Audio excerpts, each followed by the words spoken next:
ไม่คุ้มแล้วเป็นคนที่เราที่เราไปที่ชวนมึงไปกินเรา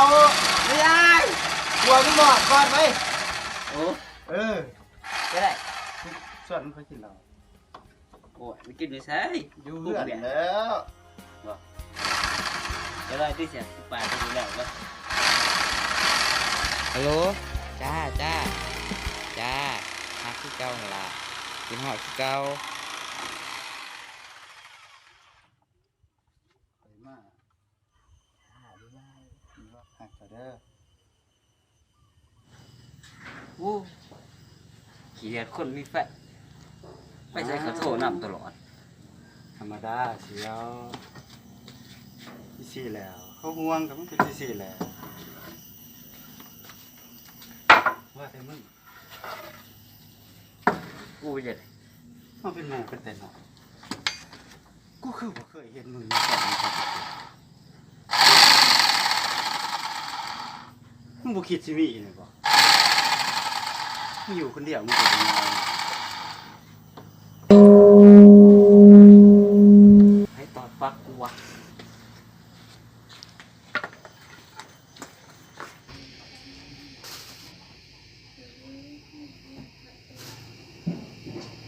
บ่เบิ่งจะได้กระลอเว้ยแวนรุ่นนี้ดีวะ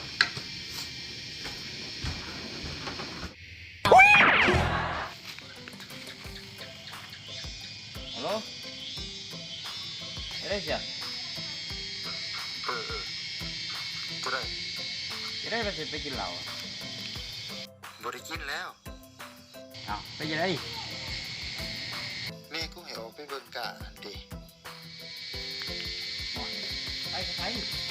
ไปกับผู้สาวแล้วโอ้งาน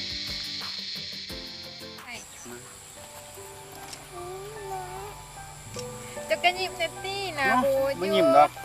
ไม่ยิ้มก็รอคนมันหล่อเอาแบบนี้เนี่ยแบบนี้เนี่ยจะกัดใครจะมันดอกโอ้มีหนามเนาะเดี๋ยวรับก็หนาดูดิ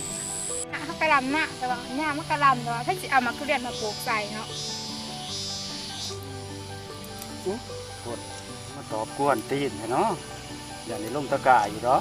กายยังบุ้งอ่ะเลยเจาะยังเกาะบอกว่าแต่เว้นสีทบดินเมื่อมันคำหาแย่งเขียวกันนี่ก็ได้ยิ้มก็เจ๋งมากจะมาอย่างบริเวณเขียวเรื่องอย่างอื่น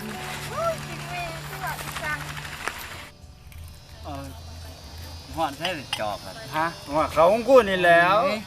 เฮ้ยกี่ใช่ผู้สาววงบัวบานไปเข้าไปว่าบัวเป็นแฟนใหม่ตัวผมมาสาวว่าที่โมเมนต์เขาไปกับพี่น้องเขาว่าหวายกูก็จักแล้วกูก็บ่เคยเห็นพี่น้องกูได้เลยไม่พอใช่เลยเบียร์ฮะกูเอ้ยเราเด็กกู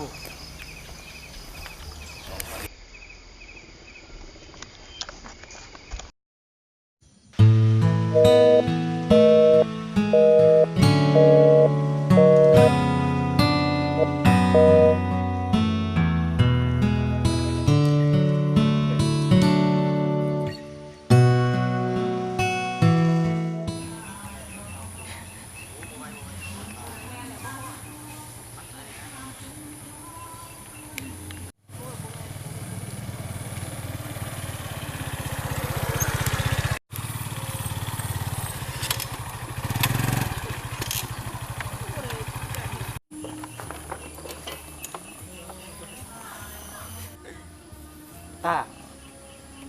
ไปแซ่ห้าจะคือว่าต่อโซ่ห้ากับว่าจะเป็นเสร็จเป็นยังเขาเป็นยังกระลังหอยตีบอกดีนี่เขาเบื่อจังเฮ้เพราะว่าเขาเลิกกันซะเนาะคบกันไปก็ไม่มีประโยชน์ยังแต่ละมือจะมีแต่นอดกับดินเกมจะไรใส่ใจไรสนใจยังเขาเลยเขาเบื่อจังเฮ้เขาพ่อกันสนิทซะคุณผู้ดีคนใด แต่ละมื้อเขาก็ลิ้นแต่เกมกินแต่เหล้าเพื่อทุกอย่างก็เพื่อเจ้าบ่ดีซะบ่หึว่าอีหลี เรือซูซี่นะเพราะว่าเลิกก็สำนีแหละขอยเบื่อแฮะ มันเจ็บใจ เจ็บอีหลี เจ็บคักขนาดเสียความรู้สึกข่อยจะบ่ฮักคือบ่บอกแต่ทีแรกคนลามกคนหลายใจตอแหล Oh no คนหลอกลวงรถมาสิไปหาบักคำหน่อยหั่นแม่นบ่ ว่าละว่าเขาทำหน่อยเจ้ามันบ่ครึ่งหนึงของเขาสั่ง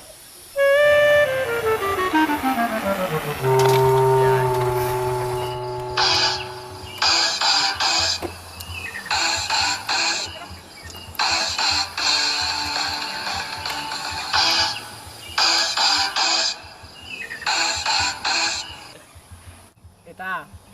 ไปหลินไป มีบ่เขาว่าหักแท้แท้เอ็ม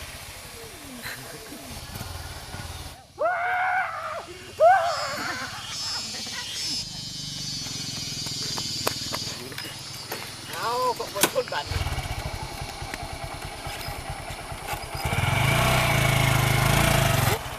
เฮ้ย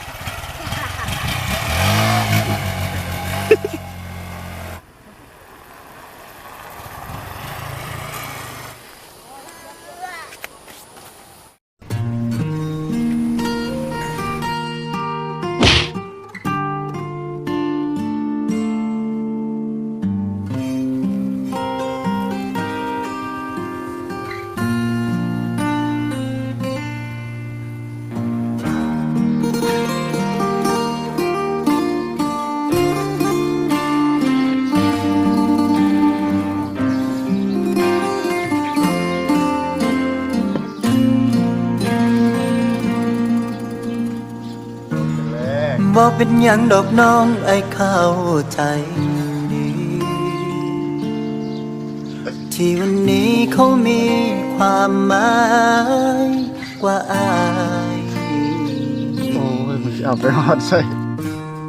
ถึงแม้หอยหักวันเก่าของสองเฮายังรบกวนหัวใจถึงเสียดายแต่ไอ้หัวเสียเจ้าไปแล้ว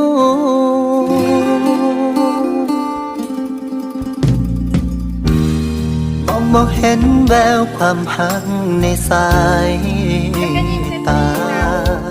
ก็หูว่าไอ้ถูกลักพาออกจากหัวใจเจ้าคงบ่แม่นคนอื่นคนไกลถึงหลับตาก็หูว่าเป็นเขาแค่อยากถามเหตุผลที่ฮักเฮากระเด็นมันบ่เป็นคือจังน้องเว้าหักอายหลายพอตายแทนได้ฟ้าบ่โยดดินบ่สลายสิหาบ่ได้แล้วมันเกิดหยังกับความหักเขาน้องจึงได้คบเขาที่ไม่น้ำตาพังใส่ว่า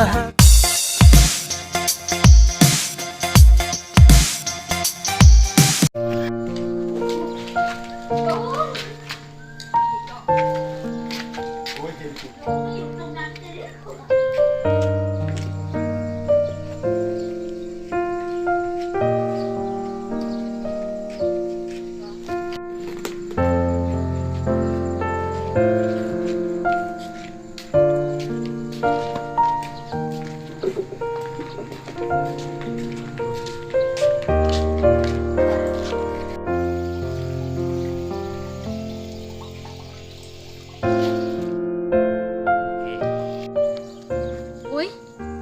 จะเป็นศาสตร์เป็นแห้งอะไรคน เป็นยังบ่ตายศาสตร์เป็นตะสั่งยังกับพี่ลึกพี่ลือ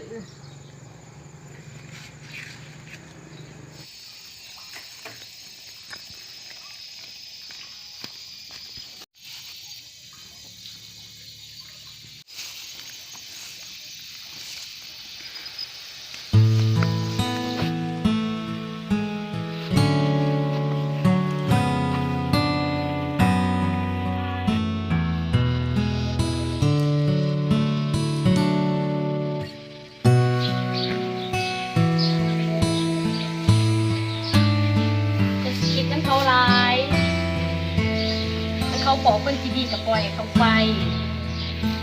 อกหักมันบ่ตายหรอกอีกอย่างมันก็เฮ็ดให้เขาเจ็บซื่อคนเขาบ่หักเขาจริงไปหักเขายังกะละกะโหลก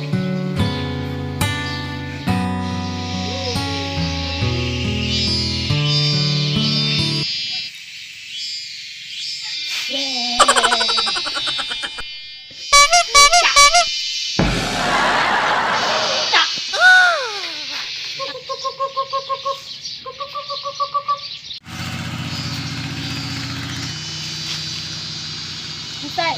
เขาบอกว่ามันจะระเละ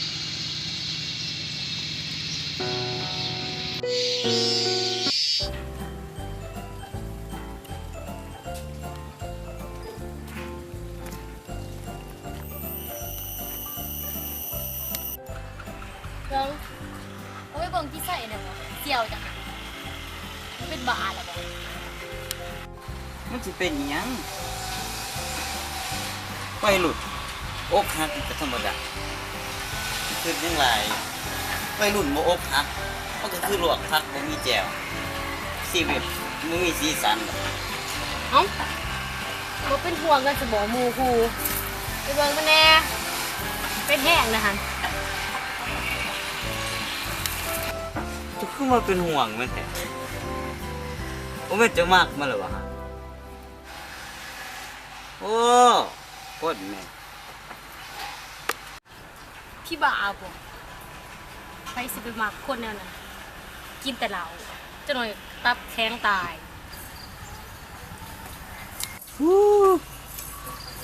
คันมักเกิดบอกว่ามักเขาก็ไปบอกเขาความมักมันบ่แม่นเรื่องน่าอายมันบ่แม่นขี้กะสิมาเก็บไว้คนเดียว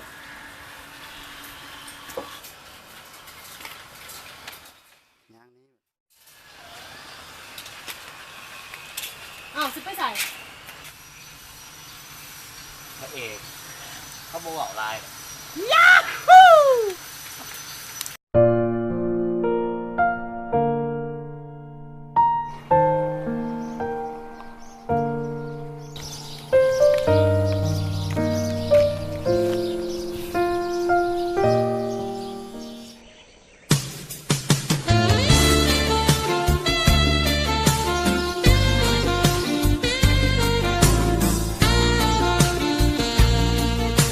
มึงบ่ได้เป็นไข้บ่ได้พิการบ่ได้แค้นขาหัก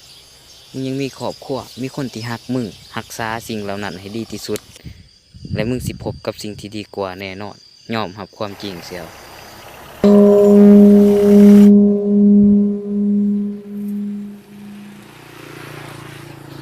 ปักมึงบ่เป็นไปบ้า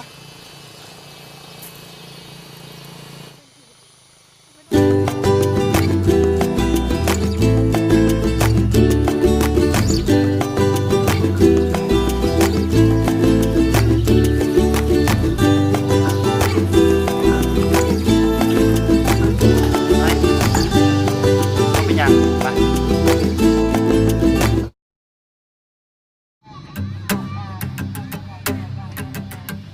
เ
อ้วนนิสัยงามเลย แต่อ้วนนี่แหละจะขายเท่าใด โอ้ยคือแม่งกระดิกใช่ใช่ง่ะเบิดปัญญาแล้ว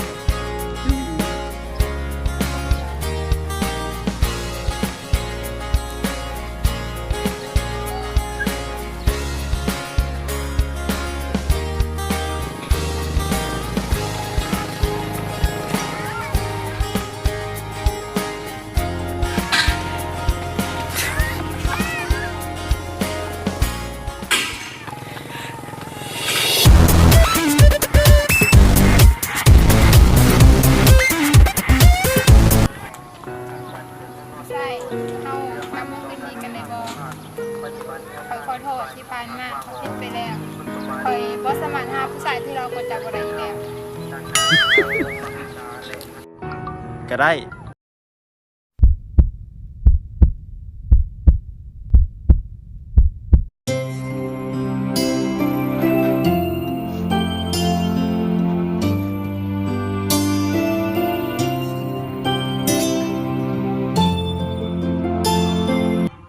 อ่ะ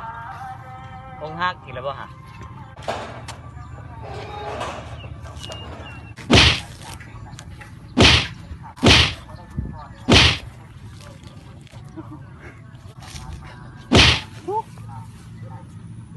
กูละเงิดน้ำไวหลุด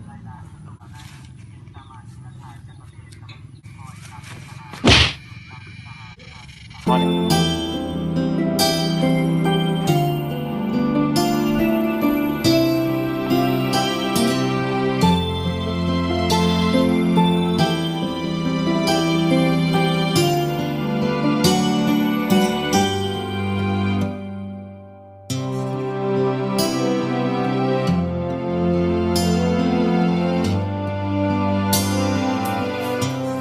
กี่ร้อยหมอโทษแต่บอกค่ะอยากจะได้มันหายหมอบ่แหละค่ะเบิ่งได้ดิ